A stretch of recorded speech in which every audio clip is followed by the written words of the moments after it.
Okay, real quickly, checking mic levels.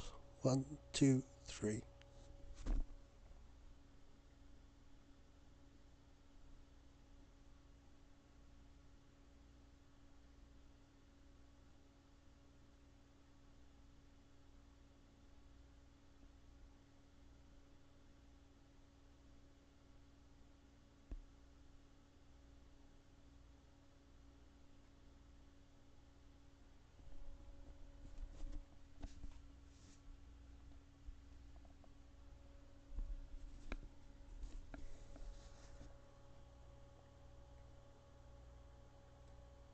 Well, hello again. It's certainly been a really long time since I've made a video about 14, or just a video on my channel in general, I suppose. Rest assured, I am still very much alive and still well.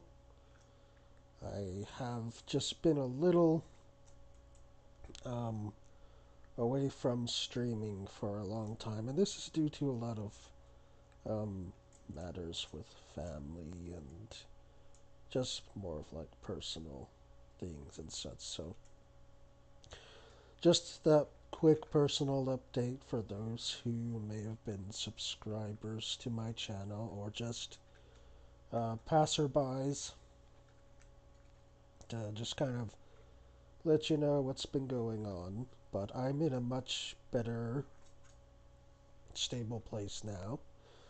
So, no worries and don't fret. So, you might be wondering, of course, why I'm back in Final Fantasy XIV. Like, my last 14 video was that I was giving up and quitting the game. And I mean, in some regards, that's still the truth. Like, I definitely don't play this game, like, as often or as much as I used to, because it just doesn't have that, like, that's amusement, that awe, that magic, I guess you could say, that I fell in love with when I first started like playing Final Fantasy online. Like, I'm not as, I guess, enamored or enthused. And if you know my channel, then you know how my views have kind of shifted over time as I've gone through this game. And I've been with this game for a very, very long time. Like, to reiterate, as some may need a refresher if there's any like new viewers and such. I had initially tried the game in 1.0 version, but I was just on a friend's account at that time. A friend had got me to play the 1.0 version on his PC. Um, and yes, it was pretty much as everyone describes to you. It's kind of janky, kind of laggy, just like overall clunky, but still, it had nice visuals. Um, Pretty okay story for the most part. I mean, some things were a bit of out of place or just odd and pacing kind of all over the place, but other than that, um, it was somewhat decent. I mean, as decent as can be for like cheaply made, put together MMO can be, but it didn't last. Um, Neither did my 1.0 character, of course, because it was made on a friend's account, so no legacy for me. But I did play the original game, so I know a lot about that history and everything. But then I came back eventually, um, with this Realm Reborn. And this I actually found on my own, so my friend didn't actually tell me, like, hey, remember that game? No, this time I just kind of like found this on my own because I stay in the loop of Final Fantasy games because I grew up as a Final Fantasy player since childhood, so it's been a really beloved franchise for me personally. And I'm sure it is for a lot of others too. But yeah, so that's kind of just a little bit of background um, with my history there. Um, but anyway, back more onto topic. So I decided to come back to make a video because I want to talk about sort of like the state of this game and like just kind of like how things have kind of like spiraled downward. And I want to preface that like this is nothing new. Like this has kind of been happening as early as Stormblood. And of course, you will get some that have the argument like, why Stormblood? Stormblood was like peak for everything. Like, Stormblood was amazing. How could you say that's when it was down? Well, I say that because that's when, like, um, quality and stuff really kind of dipped. And, like, don't get me wrong, it did kind of pick up back up again in, like, Shadowbringers era, for example. Like, it did start to pick up there and stuff. So it's not like it was just like completely down the gutter in Stormblood. But Stormblood was the first tell sign that, yeah, that some things may not be like all they appear to be. And I believe I even have some videos on this channel even discussing some of that stuff. And I've always been critical of this game because it's not out of malicious hatred for the game or like hatred for like um I guess gaming, but it comes from a place of love, of dedication, because as I mentioned, this franchise is beloved to me, has a very special place in my heart, and that's why the more you care about something, the more critical you become of it, because you hate to see it sort of like go down, and like you want it to be the best that it can be. And regrettably, there's been some decisions as of late that have kind of really muddled the pond, I guess you could say. And Like, there was many people who saw this coming. There was many voices, even among streamers and content creators, that have been warning and saying that, like, this is kind of not good. They should really do something. Like, we should really not be doing this or doing that. And unfortunately, those up top on charge of forgive me a minute, I had to clear my throat. But unfortunately, those on top making the decisions for this game, unfortunately, have gone on years and years and years ignoring their players' feedback, their criticisms. Like, they actively tried to, like, you know, cover their eyes and ears and pretend like it's not there, like it will just go away.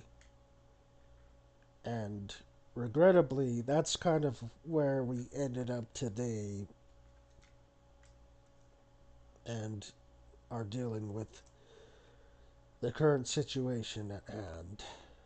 And that is Dawntrail and its controversy. Now, yes, I use the word controversy because not everyone feels like Dawntrail is a massive failure. Like, there's kind of two camps here going on. There's, like, one camp that's praising, like, Dawntrail for being, like, a wonderful gameplay, game-changing experience. And then there's this other camp that says, oh no, this is awful, this is the worst it's ever been. Like, please just delete it, nerf it, don't ever talk about it again. And then there's sort of like a middle group who's just like, well, it was okay, but I probably wouldn't recommend it. And that's kind of like where I've been sitting in terms of my reception of Dawntrail. Um, and in fact, I have to tell you, because I like to be transparent and honest with all these discussions that we have, and that's the fact that, you know, for the first time ever, this was the only expansion that I did not pre-order. Like, I did not pre-register or pre-order this expansion. And that's because I saw the patterns of what was going to happen. And, like, I already predicted as well, like, without even going to FanFest or even watching FanFest really, that this next expansion was going to take place in the New World, which we now know as Tuliolal, and basically that general area. Because it was always going to be a place that was going to be talked about, and that we would eventually go to sooner or later. And the devs decided it to be sooner because, as far as they're concerned, Eorzea, like that chapter of Eorzea and like the 2.0, 1.0 stuff, that's over now. Like, they're done with that. It's finished. So, that's the reason for why they decided to go with the New World expansion instead of, like, going elsewhere in places that haven't been seen in that region yet. because the devs are just, I guess, tired and burnt out from doing Eorzea stuff. And they're just kind of like ready to move on and start new projects, start new stories. And that's kind of why Dawntrail, or what Dawntrail is. It's just a new direction, a new test, if you will. And I get it. That frustrates people. You know, they're paying for the product and they want to be, you know, satisfied with the end result. But for many, that wasn't the case. Um, Dawntrail really kind of got some really bad reviews and bad ratings. Most of that has to do with the story, and we should probably cover that topic first, in fact. So, let's go ahead and talk about the story of Dawntrail. There might be some slight spoilers here, just as a warning, so if you don't want to get spoiled on Dawntrail, or if you haven't made it that far yet, then you might want to come back to the stream in an hour, or watch the saved VOD and just skip like an hour ahead, because there's gonna be quite a lot to go over. So, there's your spoiler warning. But if you don't care about this story, don't care about the spoilers, then brace yourself. Okay, so we are given a character which I know is going to make a lot of people screech, maybe cringe, or just like raise up the holy cross or whatever and say "ich" and hiss. That given this character named Wuk Lamat, or Lamachi, or as some people like to give her the nickname Wuk Lamau. And she was meant to be sort of our guide and our main quest giver for Dawntrail. Now that is sort of the case, but not so much the case. The way she was written was that she's kind of a bit of a spoiled princess type archetype. Like, she has really like no idea of the politics of where she lives. She doesn't understand her people very well. Even though they get along with her and stuff, and she gets along with her people, but she never really understood like their struggles, their problems, and because of that, she was a bit insensitive and kind of like tone deaf. And our character, who's supposed to be guided by her, is instead guided by mostly Aaronville, who's also native to that region. He came from that region, but left sometime after his mother went on the expedition to find the Golden City and all that. He just kind of decided to go off on his own, and his mom, in fact, encouraged it. His mom, Kakiwa, she encouraged him to go out and see the world, so he did, and he became a gleamer of Charlayan, with his specialty being, of course, monsters, creatures, little critters. I wouldn't be surprised if he ends up becoming a Beastmaster in maybe 8.0's expansion. Don't quote me on that, by the way. Please don't quote me on that way. Like, I know it's just a joke, but you never know. We might come back to this stream later and find out, oh shoot, he was right. Erenville is the Beastmaster. But that's kind of his specialty, though, is he's specializes in beasts and like fauna and all that.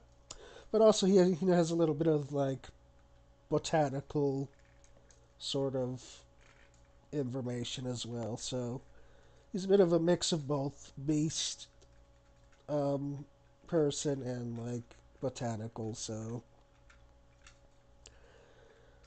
yeah, he kind of ended up being our guide though, and just showing us everything and everywhere. And I made this joke with a ex-friend. Yeah, no, ex-friend. That implies drama. Yeah, it's not a story I want to get into for this. Maybe some other time. But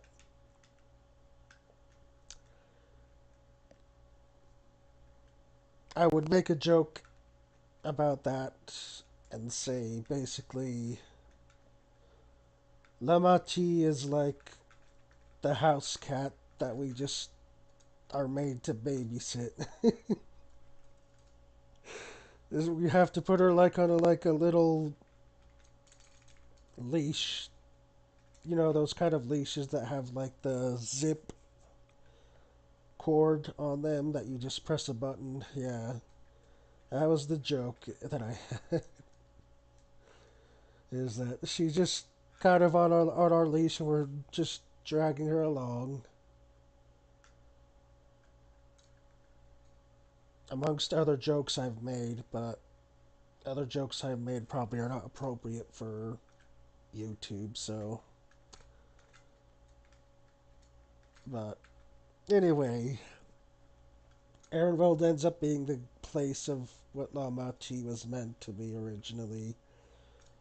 Um, and so we do her trials, which were given to by her adoptive father, the Dawn Servant. And the trials, the purpose was to see who had the qualities to become the next ruler. Because the Dawn Servant, he felt he was ready to retire, that he'd done and seen everything that he wanted to do, and that he kind of just like wanted to end things on a high positive note, I guess. Um, so he created this competition between his heirs. Um, one being Lamachi, as we already knew. The second being her adoptive brother or stepbrother, you could say, Kawana. And then the other brother, who is actually the flesh and blood of the Dawn Servant. Um,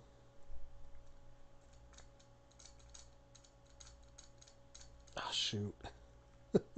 These names kind of escape me sometimes because they're all over the place, but I'm going to call him the Blue Lizard. Maybe his name will come back to me eventually, but yeah, anyway. Those three are the ones contesting for the throne. Of course, the Blue Lizard, he kind of has a little bit of a cheat sheet from someone who's already basically seen all the trials and everything. So, then of course there's another who stepped into the ring, even though he's not an heir, but you know, the Dawn Servant being the eccentric fella he is, decided, you know what, he'll let this guy participate just for the fun of it, I guess, just to add a little extra flair to the competition, but that kind of backfired spectacularly. But it's another lizard with two heads, much like the Dawn Servant, which we learn later on is called the Blessed Siblings. And this fella, two-headed fella, like, I'm sorry, the names are kind of hard for me to memorize because they're just so out there. I want to say Gulal Jaja or something like that is their name, maybe. I hope I'm right, but I know it's something on that. But anyway, so yeah, it's just kind of like a free for all competition. They go and we basically go around doing the tasks that are been asked, and of course, the blue lizard, being the prodigy that he is, he just kind of breezes through everything like without issue, except for that is the one where he has to cooperate with others is where he struggles at.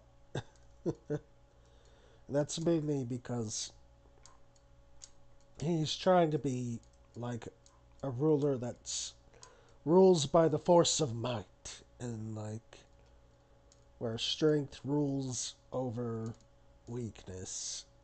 So very much kind of like, I guess, a foil to Gaius von Belzer in that regard, where might makes right and the weak need to be guided and not led astray and all that sort of business.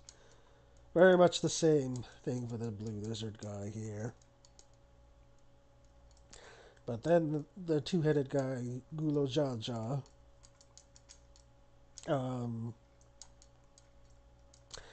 he just wants to prove to himself that, you know, the blessed siblings are the rightful rulers and stuff. Very much like, um, I don't know what you would say the word is, but he very much believes that like only the two-headed lizards are superior, and the rest just weaklings to be stomped underfoot and made to worship the blessed siblings.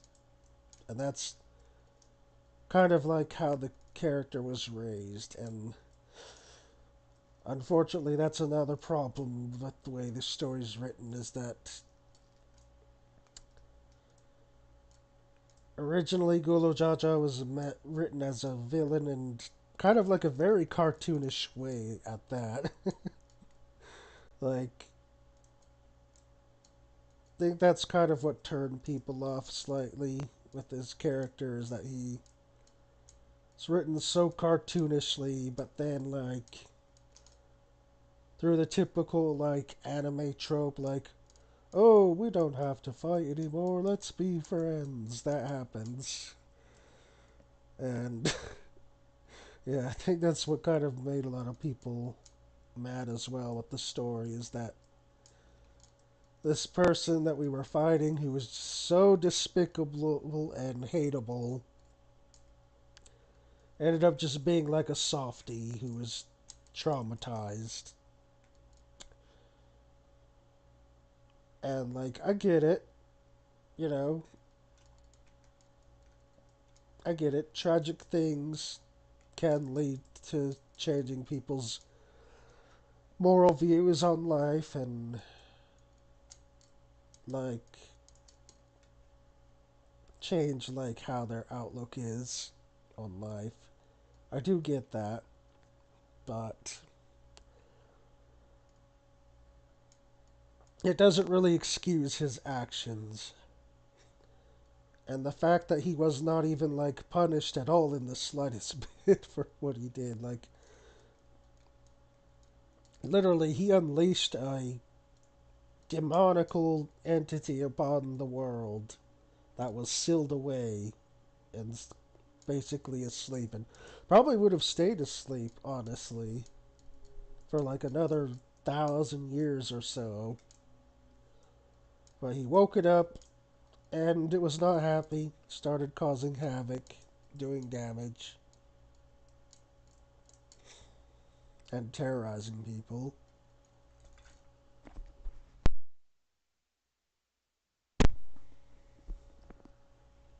Sorry about that. I had to clear throat again. But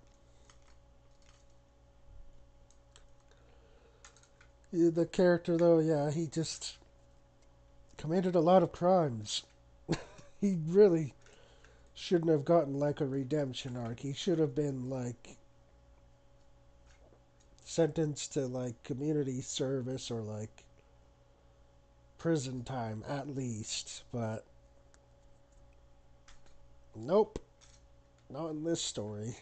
Story is like kind of like all about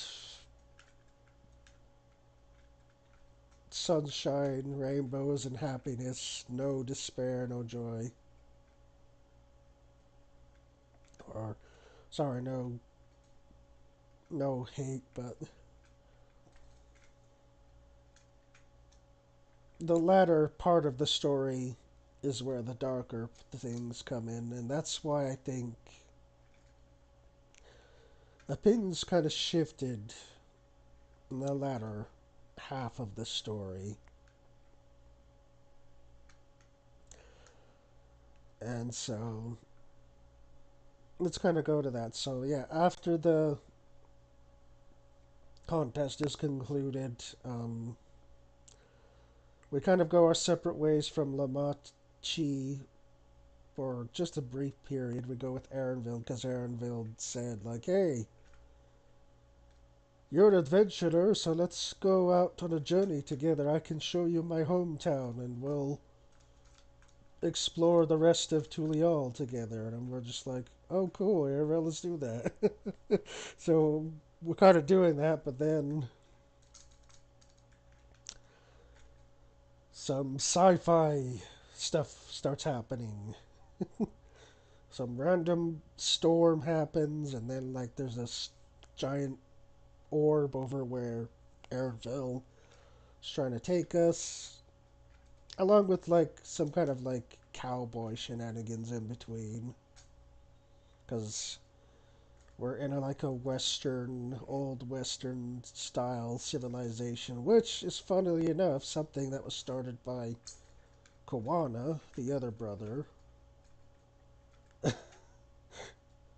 So, of course, this is another joke I made with friends um, about this place. I call it, "It's Old America Town." Because it really is, you know, it reminds you of, like, Western civilization, this um, location, so.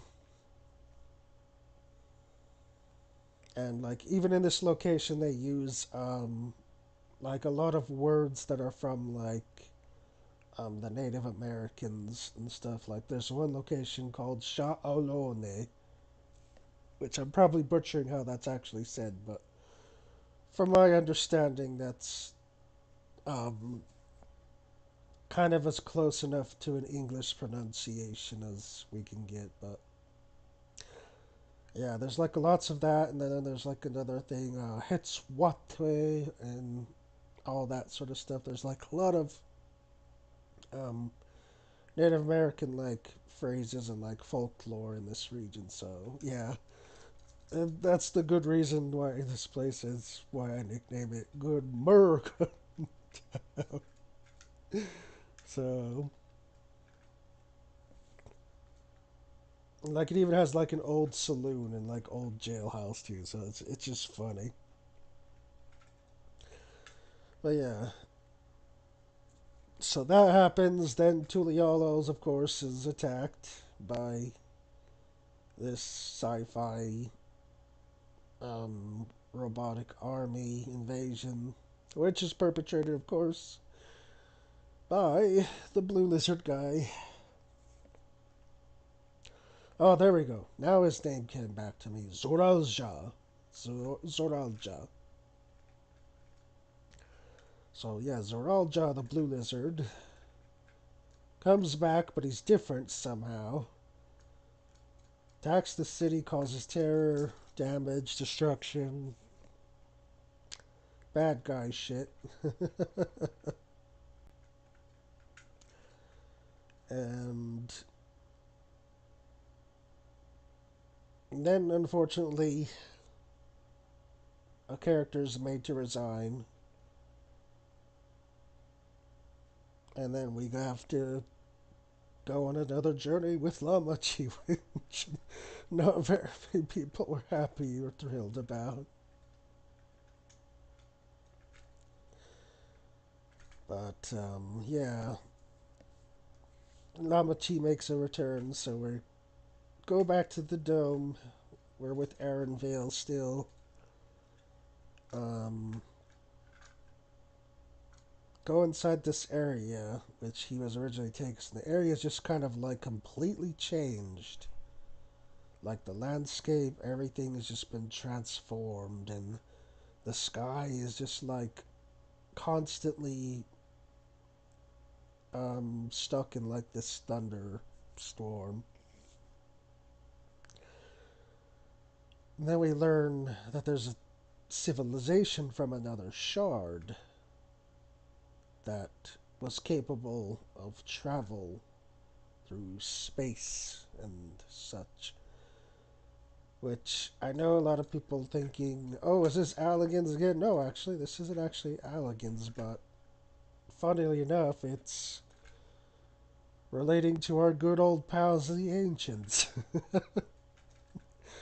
In fact, the Ancient in question is basically our character.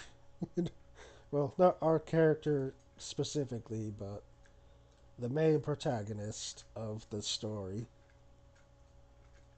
That's portrayed through our character, to be clear. But, yeah, so a good old, we'll call him Azim, because that was his former title on the Convocation of 14. But good old Azim had a funny prank to play on his former friends. And yeah, that kind of helped a race of Lalafels escape um, a calamity. The calamity of fire, to be specific, I believe it was. And oh, sorry, not the calamity of fire. Ice. Ice is what it was. Ice, sorry. Sorry, let me get my facts straight. Yes, it was the calamity of ice that they escaped. Using the nifty little tool, interdimensional travel tool that good old Azim used and made. And they escaped to another world, which was the ninth shard, which we learn is a place that was at war with their neighbors and led to basically a calamity, essentially, as their shard fell. But somehow, this civilization, which we come to, which is called Alexandria, which if you're a Final Fantasy fan, you already know what that means. So I probably don't need to explain that, but I guess if you do want a brief explanation, there's basically a Final Fantasy game called Final Fantasy IX or IX. And there's a main city that we start in that game that's basically called Alexandria, and it's a kingdom. And so this is a foil reference to that. So we learn about the events that happened there, and that the people who had a big, grave fear of death and of like basically be leaving nothing behind, got together with some scientists and like stuff like that, and created a program where like essentially their souls would become digitalized, and all their memories from their soul would be uploaded to like some great super computer like thing, and they could just basically be pseudo immortal that way. Like they would never age, never die, never get sick. Um, it would just exist for all eternity, and they called this the Endless Project. And it was originally designed for the royalty so that they could continue to um, basically lead the nation and the people long after the effects of the calamity happened and all that. And it was successful, but it required a lot of power to make work. And to get that power, I had unfortunately had to do some really dark, shady stuff. So,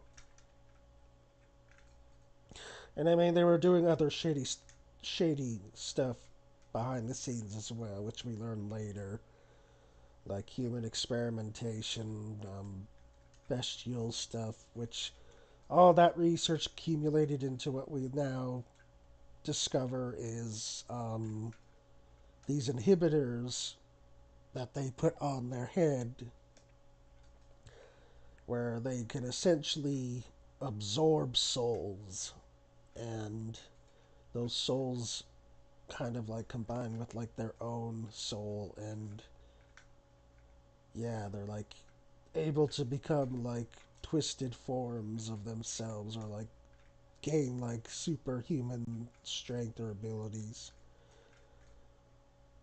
So, and plus they can revive from death with souls, which is, yeah, as creepy as it sounds. Like their body just like falters, they like die for like a period of time, but then they're like, oh, I got some souls, boop, now I'm back up again. So I mean, there's a lot of like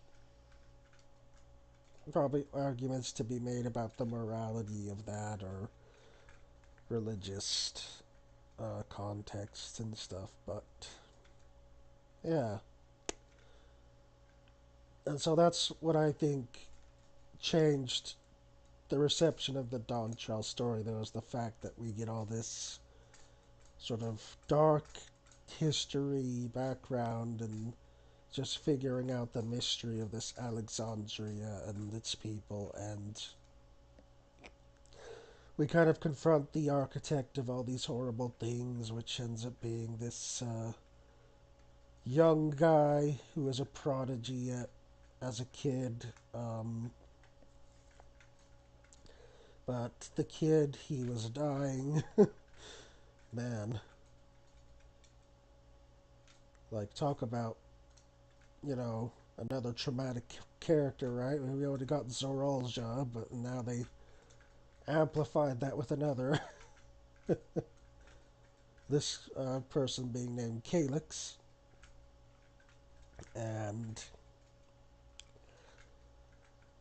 he is basically the one who created the systems and the city, the Citadel, and he's basically like the local legend, the local hero to all the people. Like they worship him and everything to a certain degree. Um, but he's not as heroic. He's a pretty vindictive manipulative and very egotistical.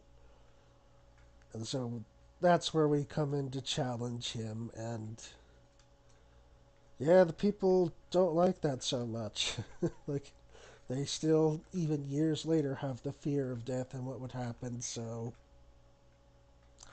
we kind of have to go on this montage of telling them, like, hey, you may lose your body, but it's not the end. You're always remembered by the people you leave behind, and you'll meet them again someday in the ether. Or something like that. We just kind of have to reassure them, like, yeah, it's not the end, so don't panic, don't give in to your wild urges, desires, which they're kind of forced to do by Calyx against their will. That's another thing that makes him not very heroic, like, kind of forces these people against their will to basically summon a primal.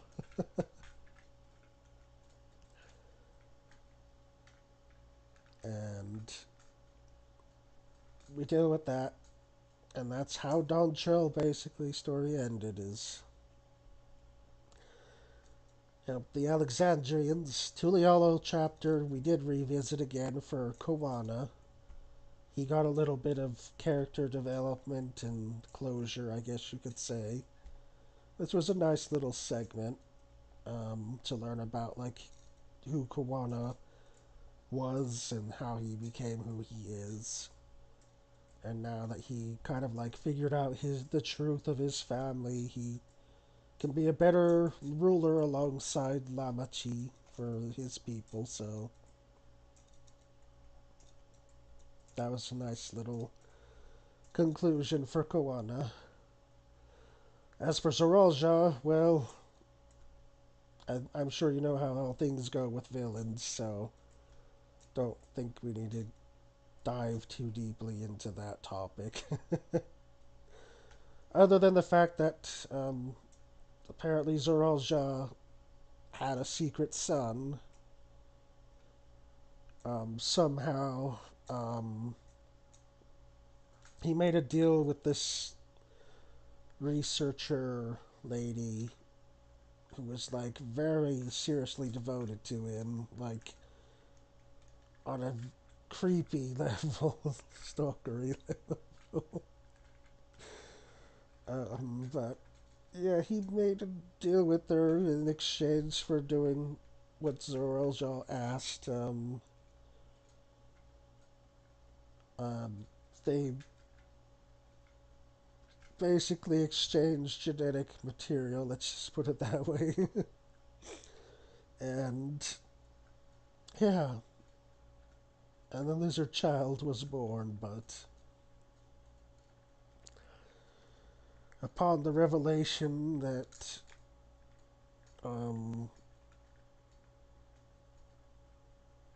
she had made this child with the genetic material that he promised her, um, yeah, he freaked out and had sort of like a meltdown because he had a little bit of a trauma with his own daddy dearest. And so he actively shunned the researcher and the child that she made.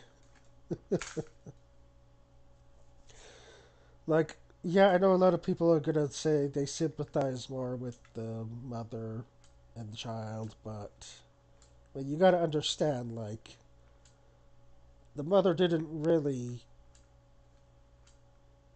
gain, like, Zoralja's consent to do that, really. She kind of did that herself. She just took it upon herself to do that because, like I said, she was deeply obsessed, deeply devoted with the man, but the man himself, he did not care for her, like, at all. Like, she was just a tool to him to be used to further his own gains. Like, he didn't sign up to become a father, to start a family. He just wanted to be like this almighty dictator or ruler, to rule with an iron fist type. Like, he did not care to create an heir or anything like that. So that's where it's kind of like this weird, like, grayish line. Like, toxic relationship, I guess, is how you could best describe it. And one sided, too, yeah. Basically one sided. And, yeah, the poor kid had to deal with all that. Um, yeah, the mother, she couldn't handle being rejected, so does something incredibly rash. Um, this leaves the child orphaned, so he just lives along the people of Solution 9. Lovingly, of course. Like, the people do treat him fairly, at least. Like, they're not rude or disrespectful to him. A lot of them even, like, start calling him the king's son, which, you know, Zoral Ja doesn't deny or claim either way. But, yeah. And then, he did find one friend, the child did, named Otis. Very great guy. Very cool guy. Sad that he's gone, but it had to happen for the plot to progress and for, you know, this little guy to grow. And we help this character a lot because the storytellers want us to really empathize with Zoral Ja's, um, I guess I wouldn't say like son so much as I would say clone. Because, like I said, he wasn't really trying to start a family. Zoral Ja wasn't. He wasn't trying to do any of that. So,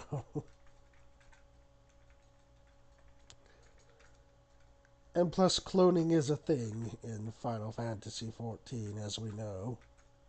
Alligans did all that crazy stuff, but who's to say other civilizations couldn't either? And this is the result of that, considering, the Alexanders were doing some hideous experiments. So, yeah, so we're made to empathize with Zoral Ja's clone, and even Lamachi feels bad for him and basically adopts him, I guess you could say, but not really adopt him, because they basically forced him to be the king. I know, right? First, the kid has to deal with traumatic things, and then all of a sudden given responsibility. That's just more of the wacky writing of this expansion for you. But yeah, I'm gonna stop with the story point for now, though. That's been a long segment, so spoilers over for those of you who were waiting for the end or trying to fast forward to this part. But here we go. This is no more spoilers. The other thing about Dawntrail is gameplay. So as far as gameplay is concerned, it's also mixed review. Some love it, some hate it. Um, People love it for the fact that the difficulty was raised up a bit more. that you actually do have to have some critical thoughts when playing content, and that you should be utilizing like your job's full kits and stuff, and just overall playing at like a more, I guess, veteran level, which, I mean, that is pretty fair, you know. If you've been with the game as long as this and you've gotten to this high level of 100, I feel like by then you should at least have an understanding of how um, to do like basic boss mechanics, like basic uh, job rotation, action rotations, utilities, and all that stuff. Like, I feel like that's fair. Um, but on the other side, I can understand why people don't like their dungeons, especially with it when it relates to like story type of content. Like, I can understand like why people would be upset or frustrated with that in that regard, because um, story content should never be like difficult. Like, story is like a visual novel. It's like watching a movie. Like, you're there for the ride, for the experience, and not for like the challenge, not for like the power grab, basically. Like, that's not what you're there for. That's not what the story is there for. Like, all that stuff is for the end game content, like the raids, the um, extreme trial, ultimate trials, Unreal, PvP. That's where the challenge and the like power grab should come from. The story stuff, that should be completely like casual, like worry free, stress free. Like, there really should be non-issue with story. Like, story is there for the relaxing experience, for you to immerse yourself and to be just part of the world and the world building of the game. Like, that's where there's differing opinions on that, is like, and this is why we have, like I said in the beginning, the two camps where one side's like happy, they're glad for the direction, and then the other camp is just like, no, this is not it. So, and this is just another aspect of that. And like, that's where I kind of say like I'm more of in the middle of everything, is that story gameplay should be casual, okay? It shouldn't be this harrowing, difficult experience where the fact you can't even make any progress or advance. Because a lot of the harder content, difficult content, is locked behind completing the main quest. Like, you can't get to the end game without doing the main quests. And, like, I hate to make labels and stuff, but you gotta kind of not sugarcoat it.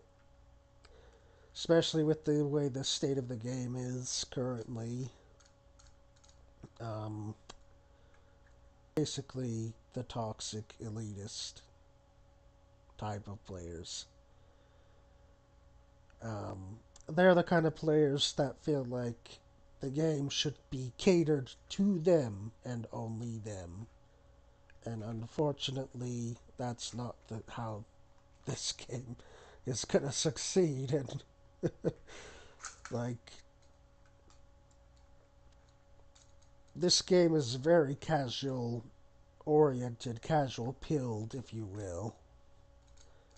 Like, Final Fantasy games in general are very casual oriented and casual pilled. Like, their main selling points are their stories, their characters, their atmospheres, and their journeys.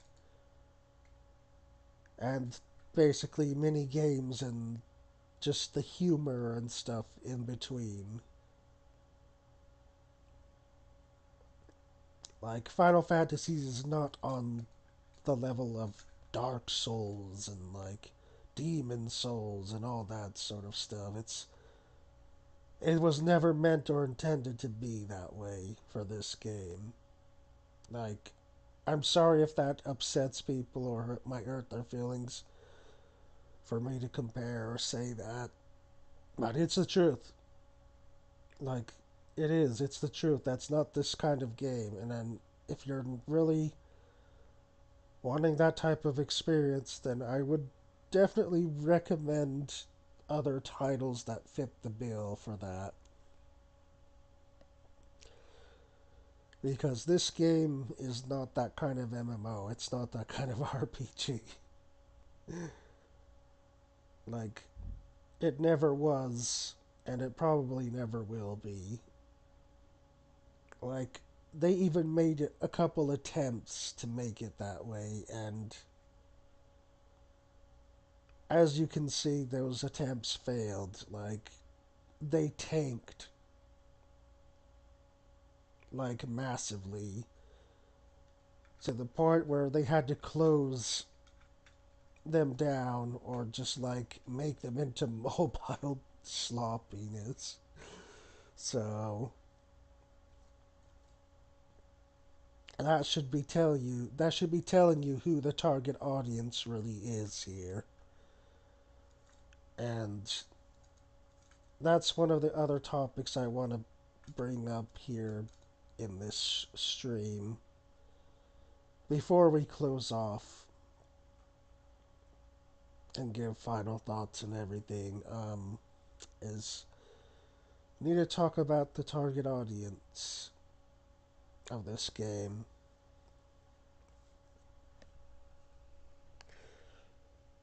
So, as we know, this has the label of MMORPG, but also MMOJRPG, because this game is developed by Square Enix and Holdings Company, and it's a Japanese oriented and owned company which has offices spread out across the world in China, in Europe, Americas, and other places. But the home company, the main company, is Japanese focused, Japanese oriented. So what that means is that they adhere to that culture first and foremost, because if a game doesn't do well in their region, their area, then it's not going to generate them the money to continue developments. And basically what they're going to have to do is either shut the project down, discontinue it, or they'll have to sell it to offshores to another studio who might have the resources and the available staff to take on such a massive project. And that's what nobody wants to see happen. And so, their native region has to be sort of done and handled the right way in order for them to have the profits to be able to push outward, to expand outward, if you will. And this is why I brought up that the fact that this has the J in front of the RPG part. Now, if you're a fan of anime type style games, you're a fan of JRPG type games, you know how those typically play out. And you know, like, the type of fans that enjoy that type of content typically receive those titles. Like, everybody knows anime and JRPGs by now. Like, it's a universal thing in this day and age. Like, you can bring up any sort of, like, household anime name, and someone, like, some kid or, like, young adult will be like, oh, hey, yeah, I know that. Like, anime is just like a universal thing, so people already know. And so that's where we dive into the intended audience, the targeted audience for this game, okay? And I know this is going to upset the MMO players. Like, they're not going to see it that way. They're probably going to argue, like, no, this is an MMO. It was marketed as an MMO. It should be an MMO. It should be this way. It should be that way. But, like, you can say this, you can say that, you can argue that, argue this. But at the end of the day, it's a Japanese studio. Made for cry, complain, like tell people how this is how it should be. It's just not going to happen over there in Japan. Which means that means it's not going to happen here in the global market either. Because the thing to understand about Japanese culture and just like their work ethic and environments is that they do not like to alter from convenience. They do not like to change things so drastically. Like, they are very traditional and believe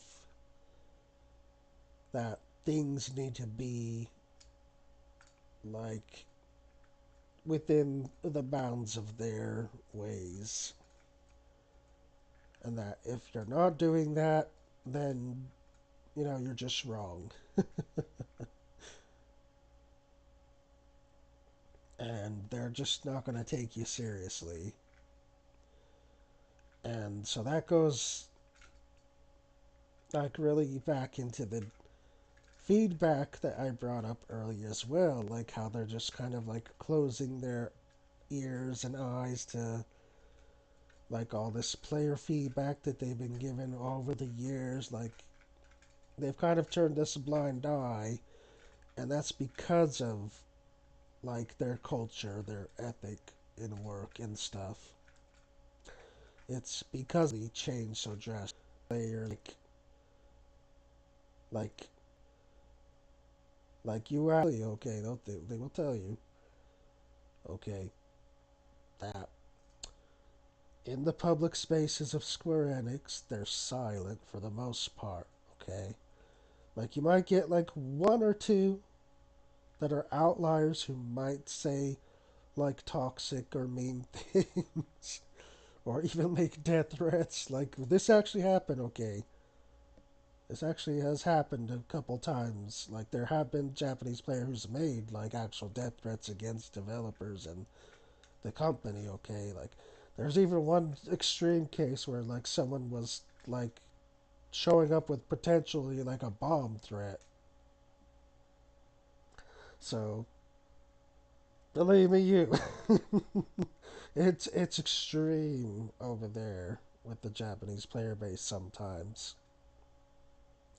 So this is why I mean, like, don't just go on like a witch hunt campaign or like um,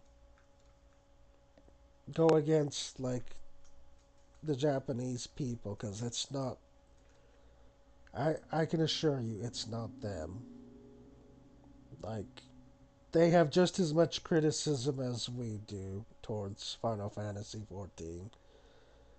It's just that as their society, they're not very vocal or public about it. Most of their feedback is given on like things like 4chan, like basically closed like forum chats that are not um, in any way, shape, or form like publicly wide known or publicly widespread. Like, they're just kind of circulate in their own bubbles. Like, I did a little bit of journalism, investigative and journalism into it, and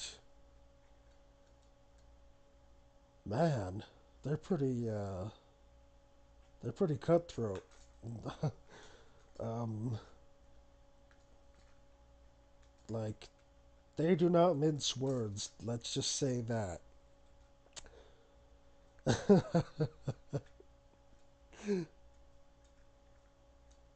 But yeah, so that out of the way to get that misinformation out of the way, though. But yeah, there has been critical feedback. There has been criticisms, critiques, even from their own home area. But like I said, they've kind of had their ears and eyes just covered shut and control. And they've lost so much money over this game because they had reports, their financial reports, filed and then, I guess, leaked to the public, I want to say. I don't know if that's the case or if, like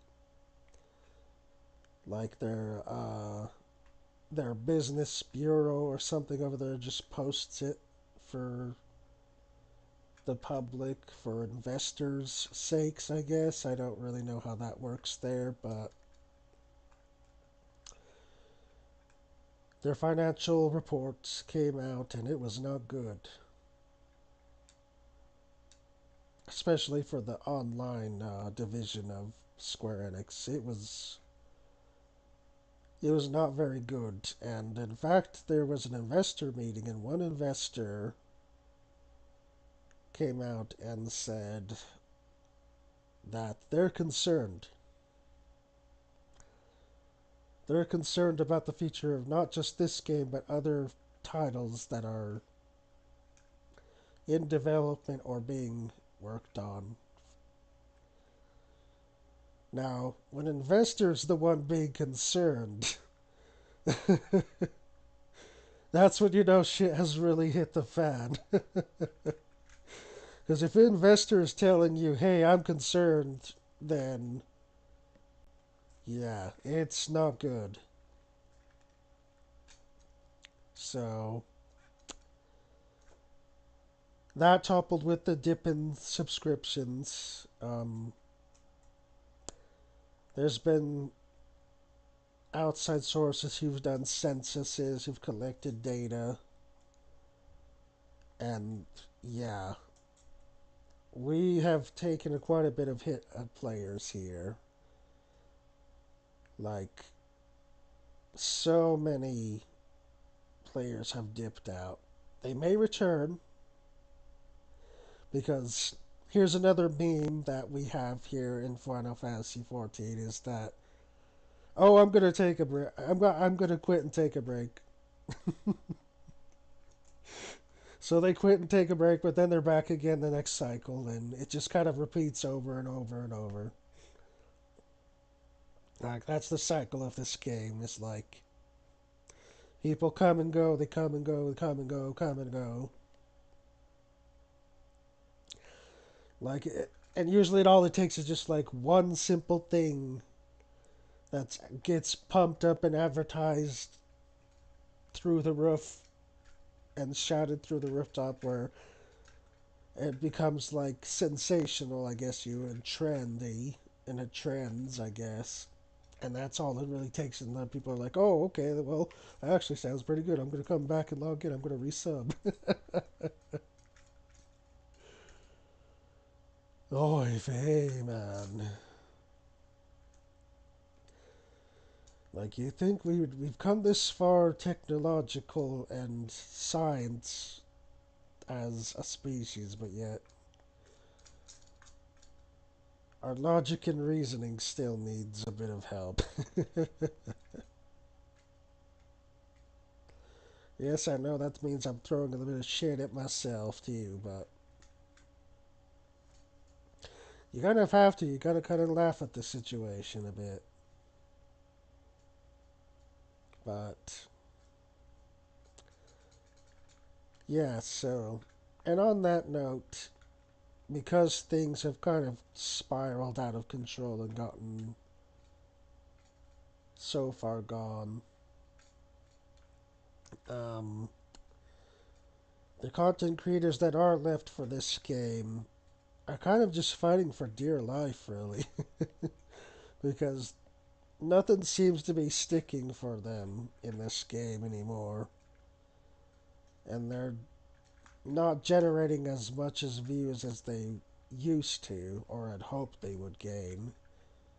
So it's kind of like spiraling towards, I guess, death in the content sphere. And it really shows. The content creators are just kind of coping, I guess, at this rate. They're just trying to, hoping that it bounces back again, but we'll see. But because they've been so desperate, I guess they've been going back through the backlogs of ignored feedback. And guess what we have now as a result of that? As I just heard and was informed by a colleague, no more glamour restrictions. I know. Game changer, right? Like, for so long, fashion in this game was heavily restricted, heavily bound. And now, all of a sudden, since this game has been tanking and like really in a bad situation, now all of a sudden they're like, hey, you know that thing that they've been complaining about for years now? What if we did that?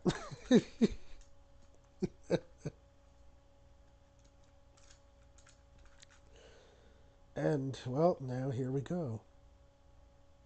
Now,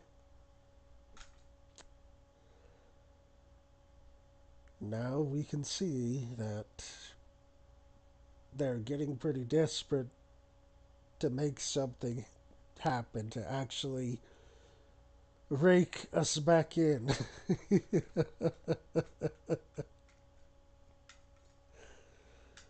And like, I laugh, but it is kind of sad though. It is a serious and sad matter that this is what it's come to, you know.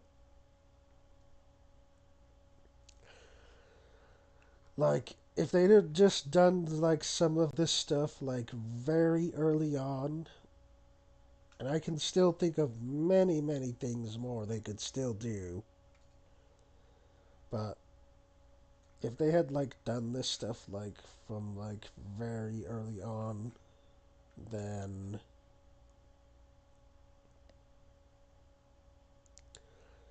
they wouldn't have ever been in the situation that they're in. Like, and good on Yoshi P. He actually admitted this, but he did say like, we got overconfident, we were arrogant, so the fault is all on our heads. And he promises he's gonna change course, but Yoshi P is the salesman. He's not the ultimatum, so take what he says with a grain of salt. But at least the man is self-aware. We can say that much. At least he's aware that their philosophy is flawed. And I mean, a lot of people have said that, like I said, there's been problems. Like, it hasn't just been myself, but there's been others. But unfortunately, our voices were drowned out because this fandom sort of devolved into like a cult-like mindset, and they believed it could do no wrong. And by the way, there's still some people like that to this day. Like, even to this day now, there's still people like that who think that way. That this game could do no wrong. That it's flawless, it's perfect. That the game isn't wrong. You're the one who's wrong. And you're the one who needs to leave. You're the one who needs to change, not the game. But then all of a sudden, when people do change and leave, then they're like, oh wait, no, please, come back. I didn't mean it. And they regret their decisions now, so.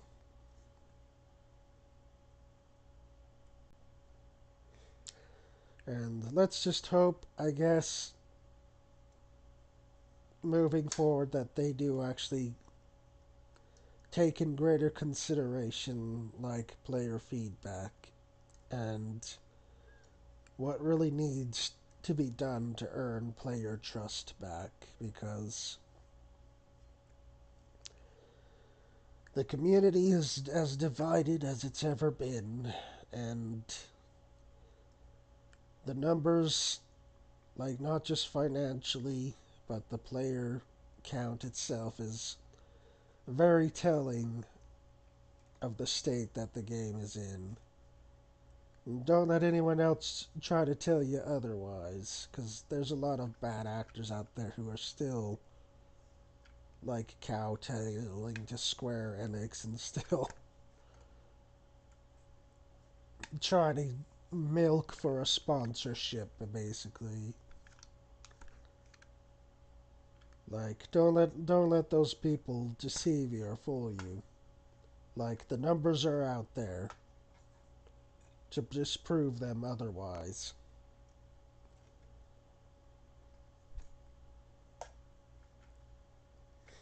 And like, even if you log in game, you'll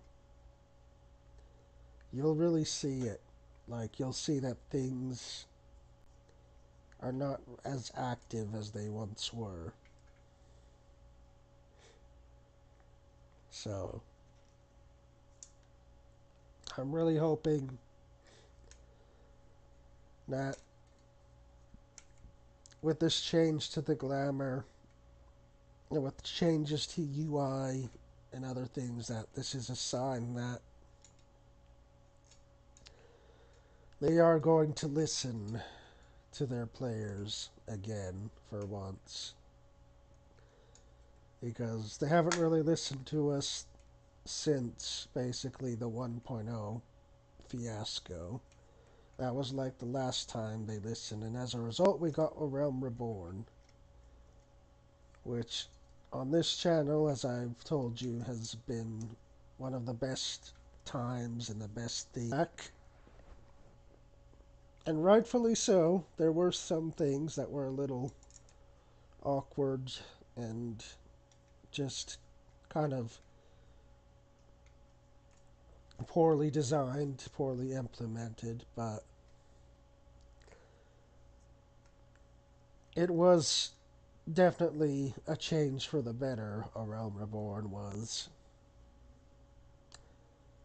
And I think that's kind of like what we really need for Final Fantasy XIV again going forward. Hopefully, 8.0 is going to be like another Realm Reborn. Because that would really help this game be seen in a better light. And I guess to close off my thoughts and to give the closing note to this live stream, um, what are some of the changes I would like to see going forward? Okay. So, the glamour was already on my list, so we can cross that off now. Big W for the devs for that.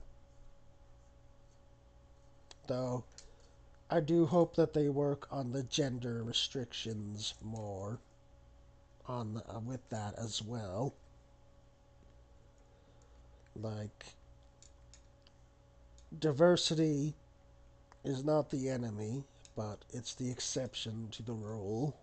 And the more you diversify, like, the better things will be in the long run when it comes to fashion.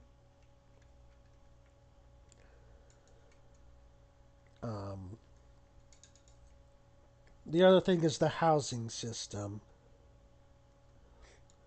Now, while I know they're still working on the housing mirage, which has been delayed yet again, I mean, go figure. Like, they know that housing has been a shitstorm ever since it's been released. Long ago in the 2.0 days, they know it's been that way. And they know that it's going to upset a lot of people, and still upset a lot of people.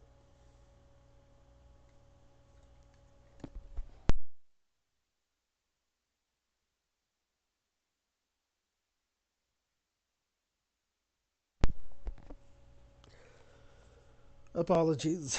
I had to clear throat one more time.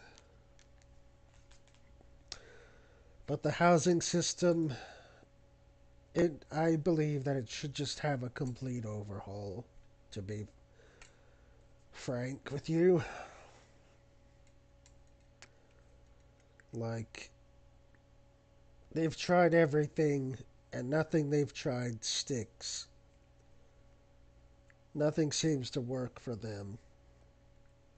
And it just ends up being buggy, or like people end up losing plots and getting mad because they have to fight for another plot to replace what they lost. Not to mention that some items are hard bound to seasonal, which means you can't get them back again unless spending real money, which that needs to change too. Like, I feel like in the event that you lose something so exclusive, so special like that, I think they need to reimburse you for that. Like, not in Gil, because that's what they've been doing for with that is a skill. But like they actually need to give you like an item voucher that you can type into like the Mog Station or the cash store or whatever, saying that you lost this item because of, you know, their demolition system, and that you want to reclaim that item essentially. And that's what I think they need to do for that is they need to add a reclaim feature for items like that that may have gotten lost, so that people can get their stuff back that they paid either with money or they got from the exclusive limited events and stuff. So, and you know, they could even do that as like a ticket system too. Like they do that with the GMs already in game, where if you lost something, then you can like make a ticket to a GM, and then the GM will um, sort of log in and check all your stuff and be like, okay, this is where your item is or was. I think they should do the same thing for this housing situation too. Is they should make it so that you can make a ticket saying, "Hey, I lost my seasonal items. I want to reclaim them. Can you please um, give me like a code, like a reclaim code or something like that?" And then you can just go to your account in the store and just type in the code, and then you'll get your items like re-delivered to you like within like 24 hours or however long, you know. Just something that you can get back. The other thing is the. I'm sorry to cuss here, but this fucking artificial scarcity, man. It needs to. It just needs to go. Like, don't people in real life already suffer enough about scarcity and stuff? Why, why compile onto that and make it even harder for people to retain? Um, you know, a house that's digital, that's not even real. Like, that needs to stop. The demolition timer needs to stop and go away because this is not a game for life. You know, you're not going to spend your entire life in or with this game. I know some people would really like to. I know some people would like to make this game their entire identity, their whole entire life, and I know there's some people like that. More power to you. You know, you do you. But this game is not going to last their people's entire lives. It is going to eventually lose its allure, its luster. It's going to fade away. It happened with Final Fantasy XI, its predecessor, and it's going to happen with this game too. It's just going to become background noise, essentially.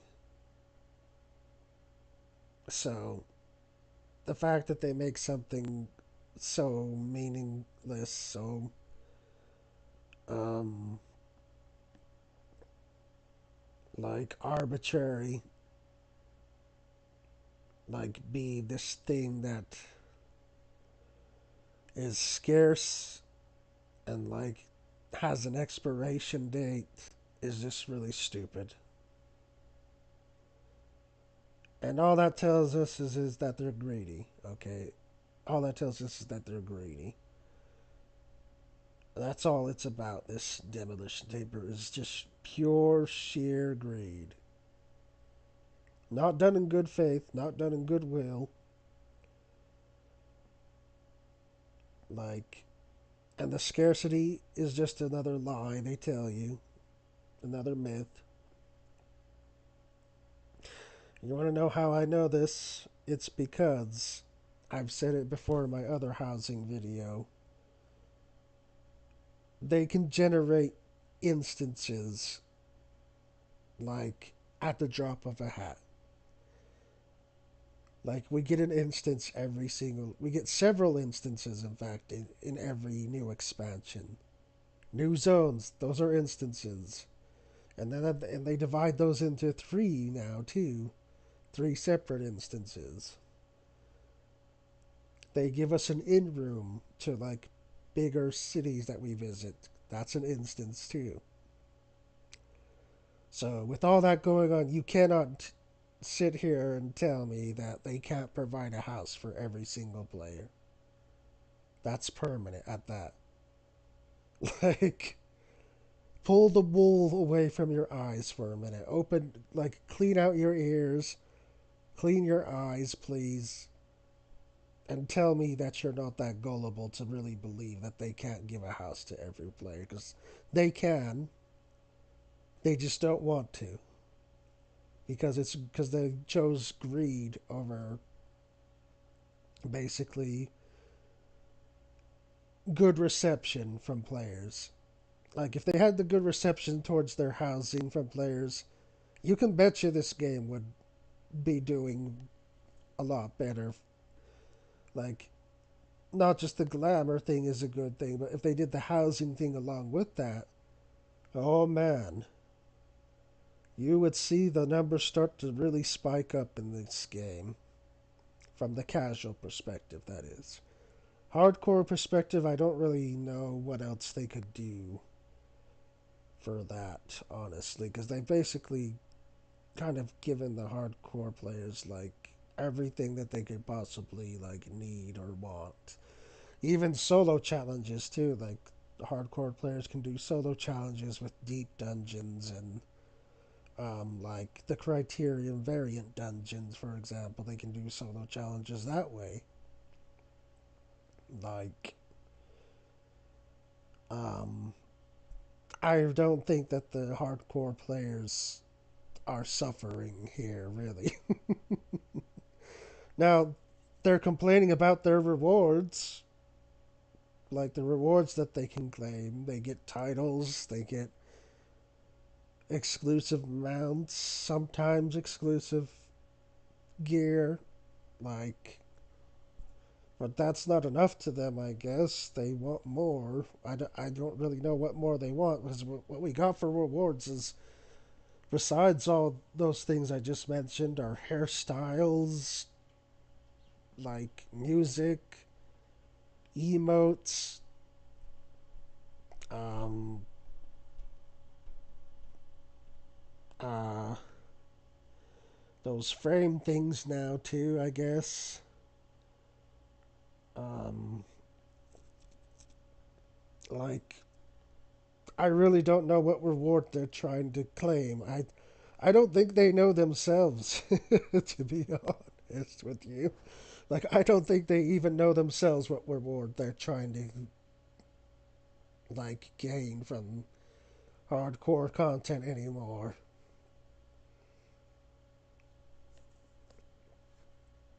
Like they have it all. Like I said, they basically have it all besides like other things, but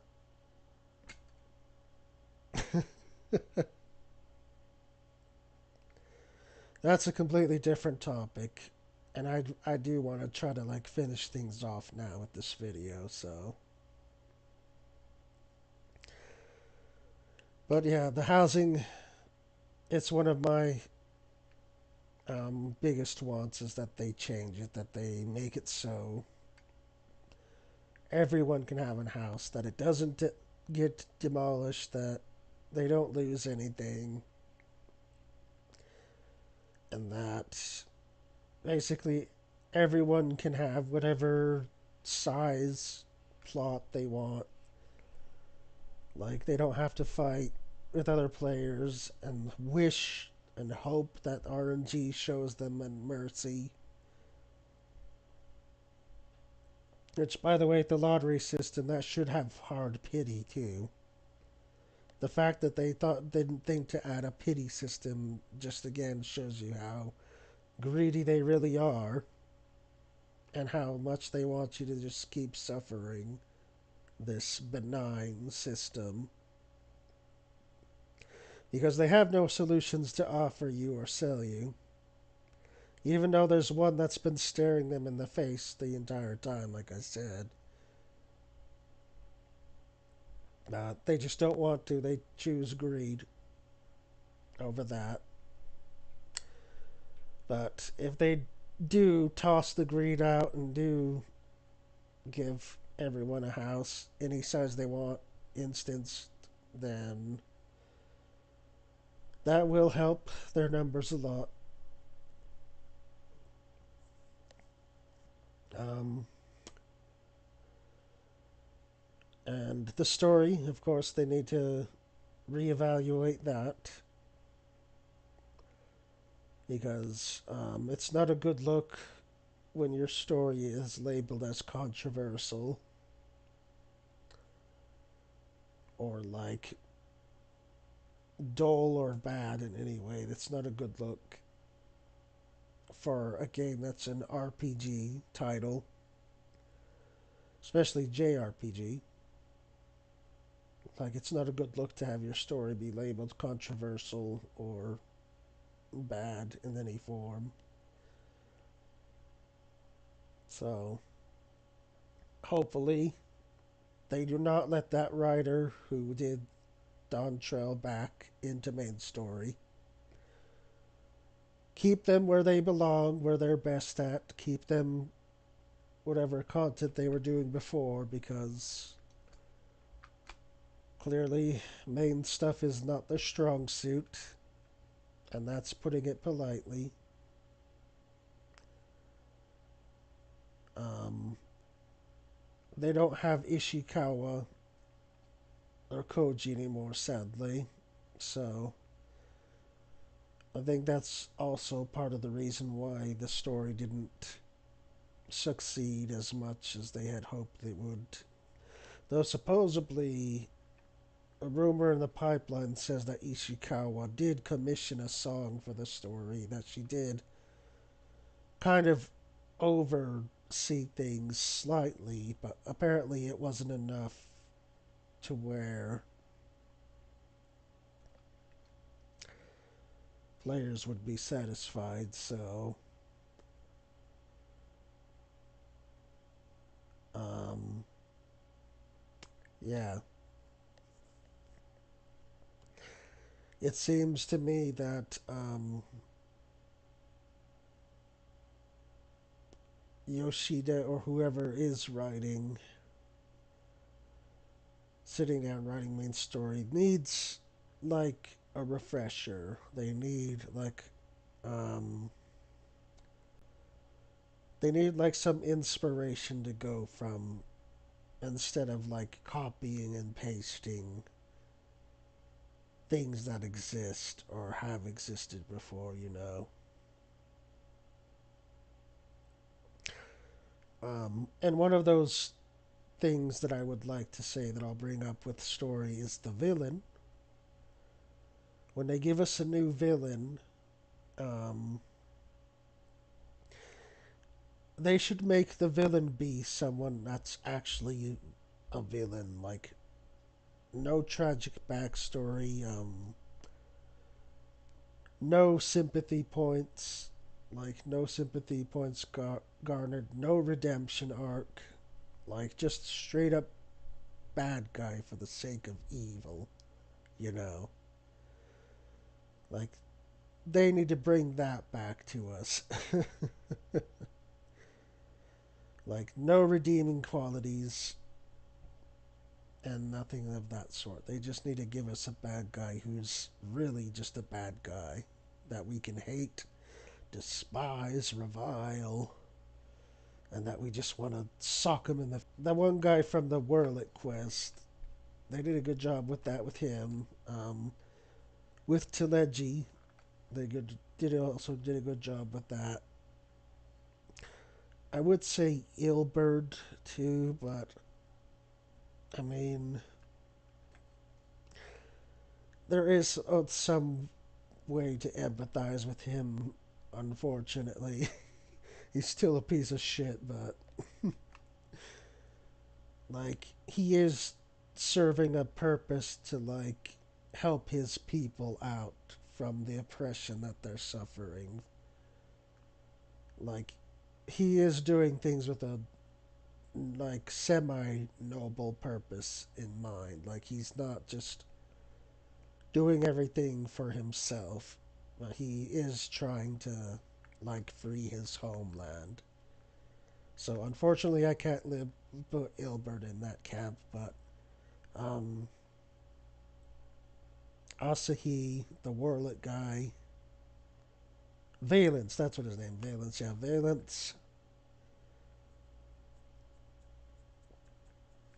and like even La Habrea, as crazy as that sounds, like even though we do kind of redeem La Habrea somewhat, but I mean not really, because like if you did the Pandemonium story um, quest and you paid attention to that, I mean he straight up admits that he did things because he wanted to do them.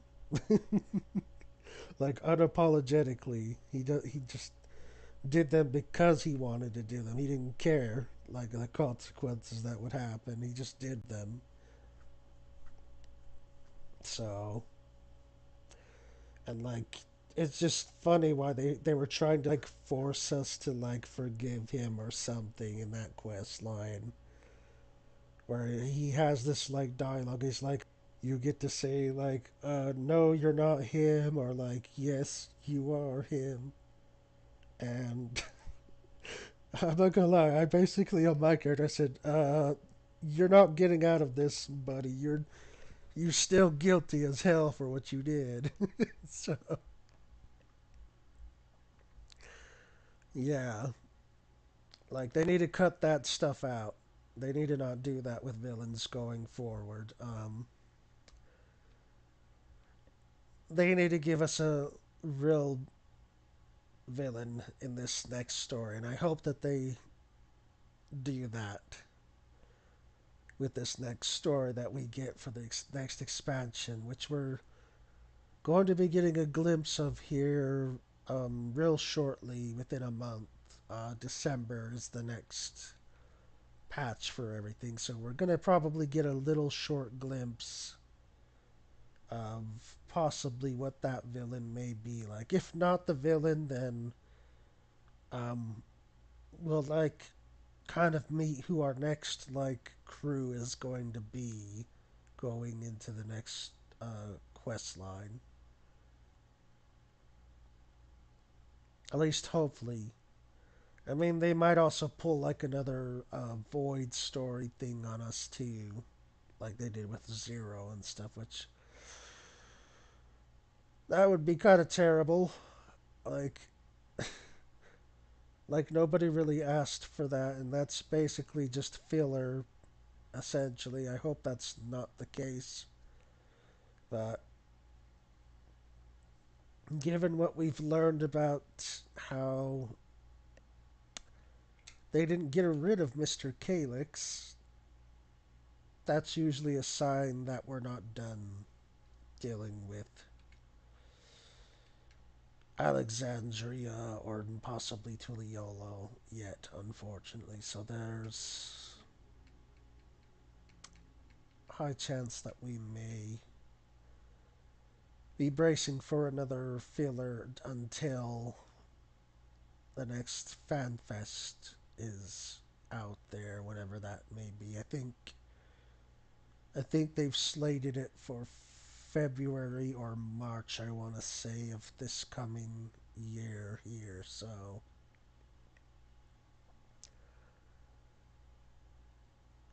we'll see, I guess. But hopefully the filler is brief. Hopefully the filler only lasts for a single patch and it doesn't drag on for like 4.5, 4.6, 4.7, or sorry, 7.5, 7.6, 7, whatever, hopefully that's not the case that ends up happening here. I hope that they do um, start moving us more to the direction of 8.0 and what's in store for that. So I'm going to close my thoughts on the story part there. Um, Other thing I want them to keep on doing more like exploration mode dungeons, and I want them to extend that to the raids places as well, because there's some really nice looking raid atmospheres and everything. I hope that they can do that as well. And like they did so for the Yorha raid, for example, they did that. It was really cool. Still really cool to go back and visit. I hope that they do that again, or at least they're able to make that happen with the exploration mode. It's a really good feature that they should capitalize more on. Um, Party Finder, they could do better with that. Like they've done a bit to help somewhat, but there's still more that they could do to fix that. Um, let's see. Oh, right, PvP stuff. They should definitely keep experimenting with that. I'm happy to see that they're bringing Frontline back again after a few years, so that will be interesting to see how that plays out with the new Frontline that they have planned.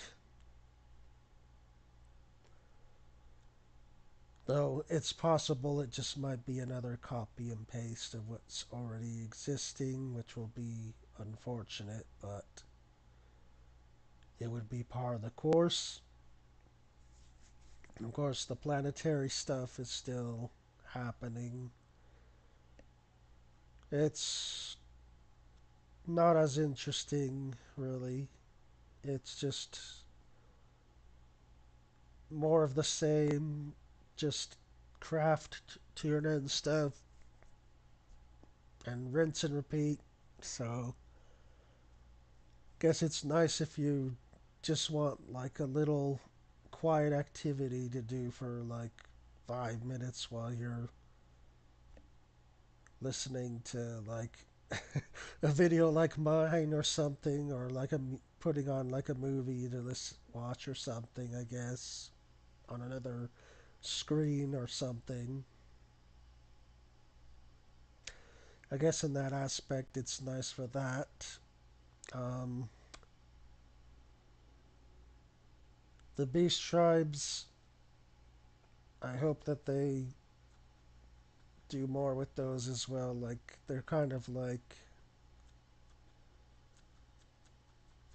repeating each other the same way as any other Beast Tribe. I hope that they make it more dynamic, like add more activities to do. Oh, and just like as far as open world goes, that's another big thing that I have a desire for is I want them to really make the open maps, the open worlds more immersive, more open. Like I hate the fact that things are so locked out or closed behind stuff. Like I really hate that. It really kind of kills the immersion and the enjoyment of going out there and seeing what's there, because then you see something, you're like, oh well, I guess I can't get there because I don't have flying, or oh, well, I guess I can't get there now because it has a gate, or might be locked behind like a fate or something like that. And you're just like, well, great, I guess I can't see that, or like stuff like that. I really want them to highly consider changing exploration and open world stuff, and they need to stop like locking us out of like buildings and stuff. Like they need to add like more markets and more place for us to visit. Um, like even just something like a library or like a cathedral or chapel or something like that would be um, not remiss or would be appropriate. I feel like we need more open areas to explore inside and outside of these places that we go to and visit. Like they need this to be like an adventure, like a real adventure, like not just like um, set dressing, basically, like you would see in a play or something like that. Like they need to cut that out. They need to get with the times here. Like, come on now, you're not a cheap indie studio. you know, you have these billions of dollars in your company. So use it, man. Like utilize it. Make this world feel more alive, basically. Because that will make people actually want to go out and experience the overworld more often, because then they'll have like places to like visit and idle in with friends, or just AFK while they go to like make dinner or something to that effect. Like that's my hope anyway, that they will work on that some more. Um, so I think that's all I can think of for now. Maybe other stuff will come up later, but thank you. If you made it to the end of this stream, the end of this video, thank you for listening. Maybe you'll agree with some of my talking points, maybe you'll disagree. Please let me know in the comment section what you might do differently, what you want to see yourself. And as always, I hope to see you guys again in the near future. Hopefully, now that I'm in a much better situation, a much better place now than I was previously, I can churn out more content, more videos on this channel. And in fact, I am thinking to rebrand at some point in the future, so please look out for that and updated when those things begin to start taking place and moving in motion. So please be aware of that. And thank you for listening to my rant, my long video. Hope y'all have a good, wonderful autumn day or winter, I guess in some cases for some of you. And yeah, this is my thoughts on the current stage of 14 and how things have been. I'm hoping that things change for the better, that they continue to be better, and that eventually, you know, everyone will find like some satisfaction going forward, that people will like be happy with the current stage of things in 8.0 whenever that happens to come around, which given the circumstances, it's looking like that we might not see 8.0 till probably later in the year of 2026, possibly um, early October to late August. But, that could change. Anything's possible. Things do change. But without further ado, we'll catch you all later. Thanks for watching, and I'll see you in the next video.